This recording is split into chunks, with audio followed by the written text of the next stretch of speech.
Concrete, it's everywhere, under your feet, above your head, holding up cities, shaping skylines. It's strong, it's cheap, it's boring.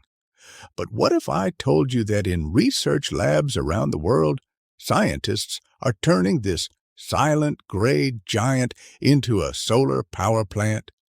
A world where the pavement in front of your house quietly powers your fridge, where bridges supply their own lighting, where skyscraper walls feed electricity back into the grid, and yet almost nobody is talking about it.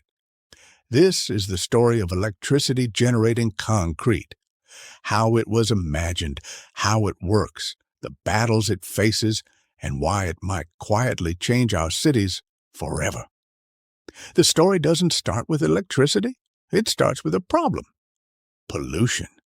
In the early 2000s, researchers in Italy and Japan were experimenting with photocatalytic concrete, a special mix that could break down pollutants in the air when exposed to sunlight. The key ingredient was titanium dioxide, a compound that reacts with UV light. At the time, the focus was on cleaner cities, not energy. But in one of those late-night, half-serious lab conversations, an engineer reportedly asked, if concrete can react to sunlight, why can't it do something useful with it, like make electricity? The idea lingered, and slowly, research teams began experimenting, mixing conductive layers into concrete, embedding thin film solar cells, even trying exotic crystal structures that could be poured and shaped like regular cement. So, how exactly do you make concrete, one of the least glamorous materials on Earth, behave like a solar panel? First, you need a photoactive layer, something that can absorb sunlight and convert it into electrons. The old go-to was silicon, but it's expensive, rigid, and doesn't mix well with construction materials.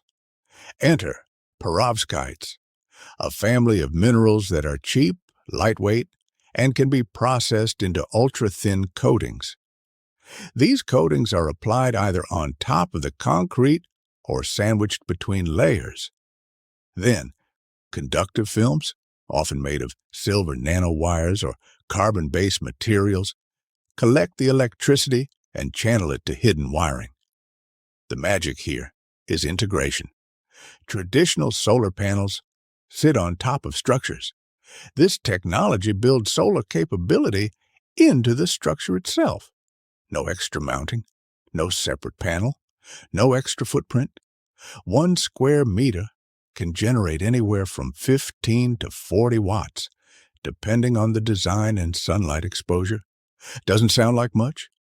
Now multiply that by the thousands of square meters of concrete in a single skyscraper. The first real-world tests weren't glamorous.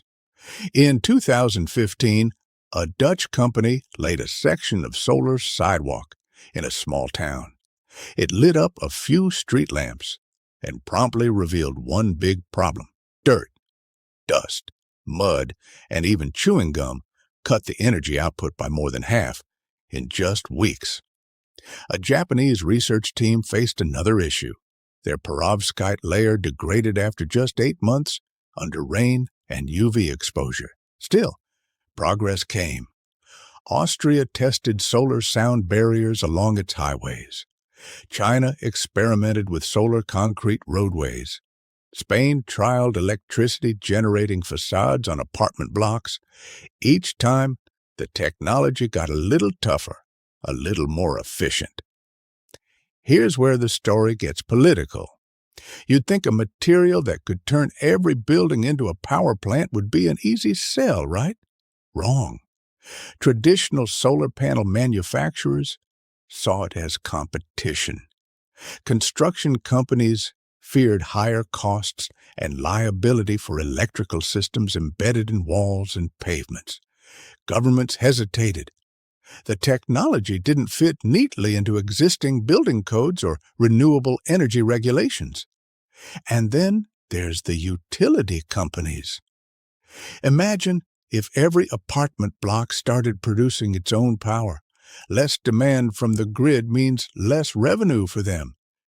Behind the scenes, there's been a quiet tug of war, innovation pushing forward, entrenched industries pulling back. Let's get real. Is electricity generating concrete actually useful? For rural homes? Probably not. Rooftop solar is cheaper and easier to maintain. For cities? The potential is massive. Think about high-rise buildings with thousands of square meters of vertical surface. Normally, that space is wasted for solar production. With this technology, those surfaces could help power elevators, lighting, even feed surplus energy into the grid. Infrastructure could power itself. Streetlights, traffic systems, public chargers for e-bikes and cars. Airports could harvest energy from runways. Stadiums could generate their own lighting power. Here's the twist. This technology might not end up in homes first at all. It might start with military bases and remote research stations. Why? They need reliable, distributed power sources that don't rely on vulnerable central grids. Imagine a forward base where every wall, road, and runway quietly generates power. Harder to sabotage, easier to sustain. Once proven in those environments, the tech could filter down to civilian cities, just like GPS, drones, and even the internet did. Fast forward 20 years, a city where your apartment's walls are part of the grid, where highways light themselves at night without pulling a single watt from power stations, where new construction automatically includes solar generation as a basic feature, just like plumbing or insulation. The big question isn't whether the technology will work. It already does. The question is whether we can make it cheap, durable, and politically acceptable fast enough to matter in the fight against climate change. Right now, electricity generating concrete is a whisper in the engineering world, but maybe, just maybe, the next time you walk down the street, you'll be stepping on the future, and it'll be watching the sun quietly turning it into power.